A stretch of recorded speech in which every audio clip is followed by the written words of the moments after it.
আমরা কি শয়তানের অনুসরণ করি না করি না? করি না? এটা লজ্জা পায়েন না, শরম পায়েন না। আমরা শয়তানের অনুসরণ করি। তাহলে শয়তানের অনুসরণ করি, অনেকেই দেখবেন যদি জিজ্ঞাসা করা হয় ওই কাজটা করলো কেউ, সে বলে কি শয়তানে করাইছে। কে করাইছে? শয়তানে করাইছে। তাহলে দোষ কারে দে? শয়তানে দে। তাহলে দোষ শয়তানকে দে, এবং শয়তানে তার দ্বারা এই কাজটা করাইছে, এই কাজটা বুঝে এরপরেও কি করছে? এই কাজটা করে। অতএব আমরা আজকে থেকে ওয়াদা করব, আমরা শয়তানকে অনুসরণ করব না।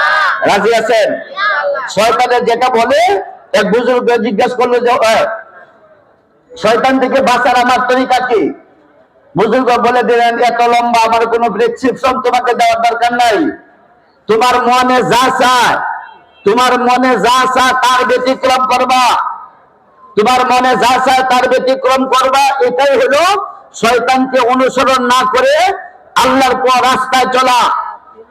আল্লাহ রাসূল সাল্লাল্লাহু আলাইহি ওয়াসাল্লাম বলেছে, আমার সমস্ত উম্মতরাই জাহান্নামে যাবে, সমস্ত উম্মতরাই জান্নাতে যাবে, কিন্তু যারা আবা করবে না। সাহাবায়ে কেরাম বললেন, ইয়া রাসূলুল্লাহ, আবা কি? আবা তো বুঝি না। কুল্লু উম্মতি ইয়াদখুলুনাল জান্নাতা ইল্লা মান আবা।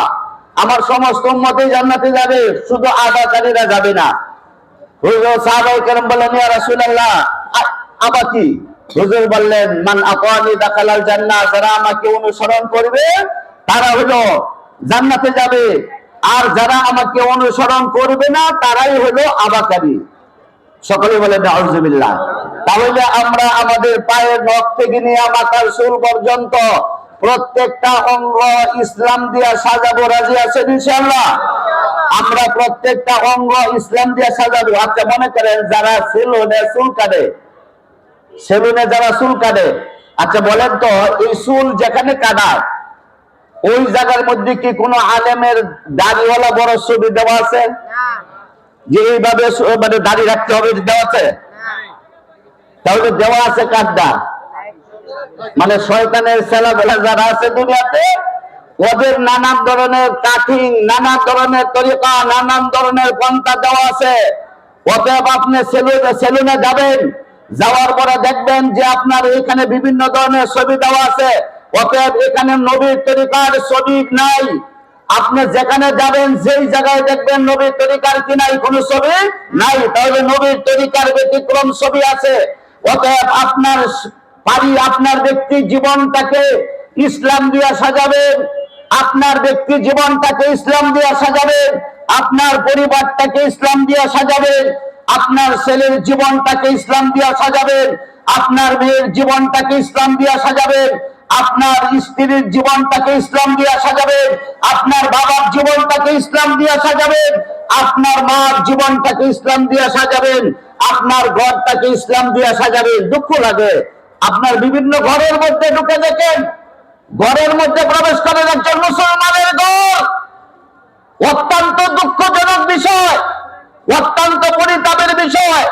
মুসলমানের ঘরের ভিতরে দেখেন, ঢোকার সাথে সাথে দেখবেন কুকুরের ছবি আছে, শিয়ালের, নানান ধরনের বাঘ ভাল্লুকের ছবি আছে এই ঘরের মধ্যে। আল্লাহ রাসূল বলেছেন, এই ঘরের মধ্যে আল্লাহ রহমতের ফেরেশতা প্রবেশ করবে না।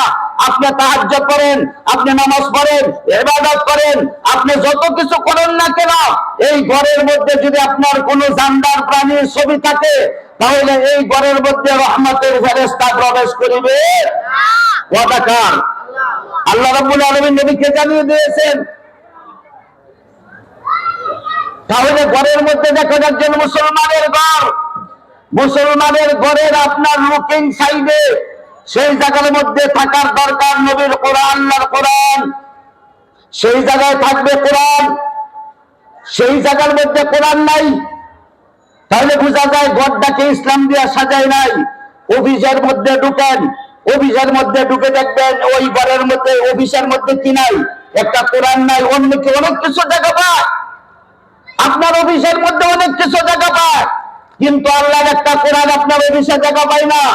আপনার দেহটার মধ্যে দেখেন, এত বিশাল বড় বড় মোবাইল আপনার দেহের মধ্যে রাখেন, অনেক কিছু আপনার দেহের মধ্যে রাখেন, অনেক আপনার মানি ব্যাগ রাখেন, মোবাইল ব্যাগ রাখেন, নবীর একটা সুন্নাত আপনার দেহের মধ্যে জায়গা পায় না, নবীর একটা মাসওয়াক আপনার দেহের মধ্যে জায়গা পায় না, নবীর একটা আদর্শ আপনার পোশাকের মধ্যে জায়গা পায় না, কিন্তু আপনার দেহের মধ্যে অনেক কিছু জায়গা পায়, অনেক কিছু জায়গা পায়।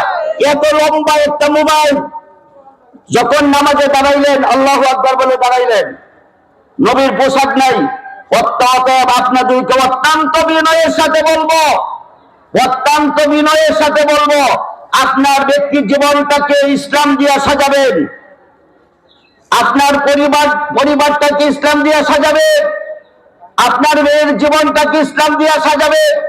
আপনি যখন আপনার মেয়েকে ড্রেস আপ করাবেন, আপনার মেয়েকে পোশাক পরাবেন, আপনার মেয়ে যখন পোশাক পরবে, আপনার মেয়ে যখন পোশাক কিনতে যাবে, এমন পোশাক আপনি কিনবেন কেন যেটা কোনো মুসলমানের পোশাক না, যেটা মুসলমানের পোশাক না।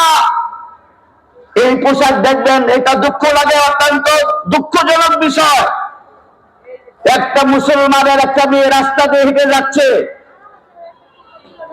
তার দিকে তাকানোর কোনো, আমরা তো তাকাই না বা তাকানোর প্রয়োজন না, কিন্তু আপনি একজন বাবা হিসাবে, আপনি একজন গার্ডিয়ান হিসাবে, আপনি একজন পরিবারের অভিভাবক হিসাবে, আপনি একজন বড় ভাই হিসাবে, আপনি একজন স্বামী হিসাবে, আপনি একজন সমাজপতি হিসাবে আপনার একটা নৈতিক দায়িত্ব হলো, আমার মেয়েটা যে পোশাক পরছে এটা কি কোনো মুসলমানের পোশাক কিনা, এটা কি ইসলামের পোশাক কিনা।